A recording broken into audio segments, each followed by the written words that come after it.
When you have a really heavy crash in kitesurfing, there are basically two ways to deal with it. Either you go back to the beach for a second, shake it off and send it again right away, or the crash hits you that hard that you just don't try it again straight away. And here's the funny and slightly annoying part. Every month you don't try it again, the fear slowly grows in your head. In this vlog I'm showing you how I dealt with exactly that, and how I finally managed to beat my inner lazy coward after a brutal crash and 2 years of avoiding a trick.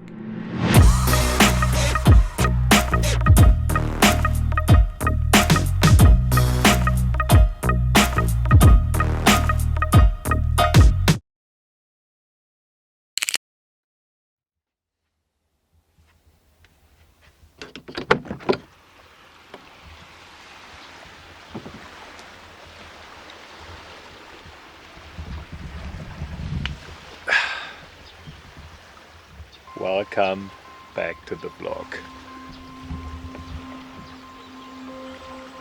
Another story of my life. This incredible nature, especially in spring, when everything is bursting with life, combined with the thermal wind, makes Lake Como such a unique place for me. This time though, it was mainly my kitesurfing addiction that brought me back to the lake. I'm here because my doggy Linsenberger needs a pretty complex surgery. About 6 weeks ago she ran off and dislocated 3 or 4 toes on her back foot. It's kind of crazy how situations like this can force even a restless mind like mine to slow down a bit. But honestly, I can't think of a place where I'd rather wait for Berger surgery than at Lake Como at this time of the year. Spring at Lake Como, still the best time of the year.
Dropped a lot, but for Pascal on 15 it should be enough, and she has a mission. Auf geht's! Dann look at my board. Look at my mit der Kreisleinด้วย Last shot.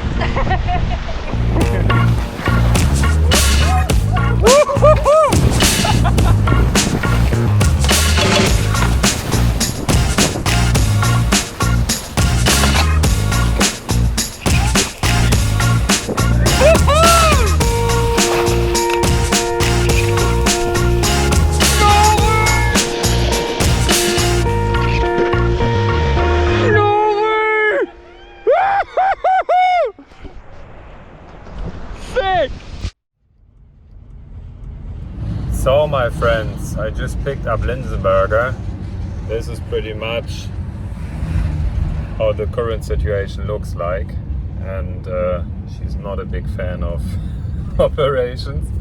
I know so, but everything went well, and now I really cross the fingers that the healing process goes well and that she's able to run in a few months again. After a 4-hour surgery, the doctor somehow managed to stitch all 3 toes back together. And Berger was still completely out of it from the anesthesia. I have the feeling that the next 2 weeks will probably be the toughest, so we decided to head over to Sardinia, take things nice and slow, and hopefully get Berger back into the flow again. 1 toe at a time. And we are back on the ferry. And moments like this are exactly why we came here. To fade out all the noise of the world for a while and focus completely on what really matters. One of my favorite things is getting up early in the morning and watching the day begin. That's also the time when I have the peace and quiet to edit my videos. Some places can make you completely switch off within just a few hours. And then suddenly I can feel my motivation and excitement for kiting growing again. I think today's a good day to work my way back to the Beholz 5. Finally. Now I show you how Petersberger gets her water. Ready? Woo! Ta-da!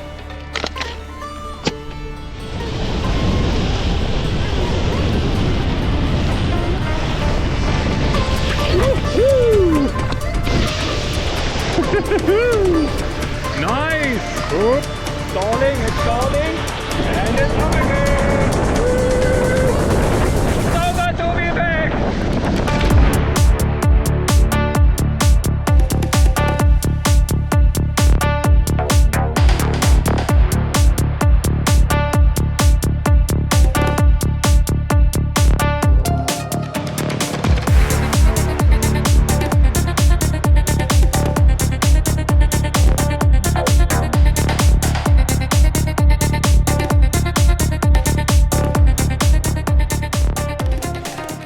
After those warm-up tricks, there were no excuses left. I finally had to face the thing I'd been avoiding ever since that nasty Mob 5 crash 2 years ago. My first goal was simple. Just keep rotating without eating another brutal faceplant.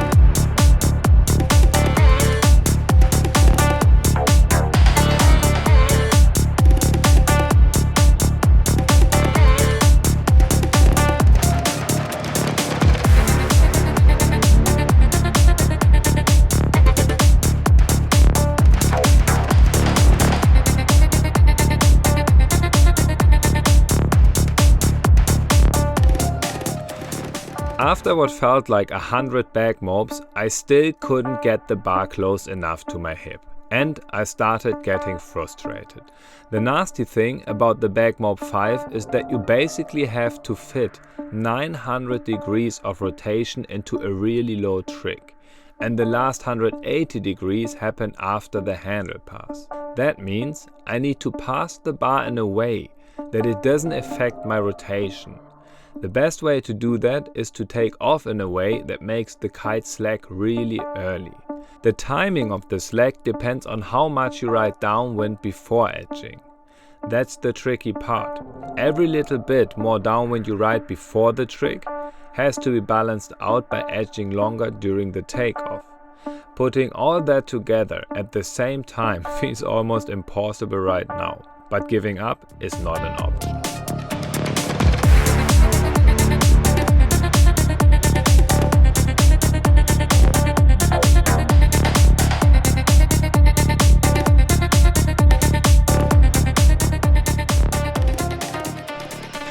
And then I finally landed what's probably the best I can do right now. Still a long way from a clean back Mob 5, but it's enough for me to be happy with for now.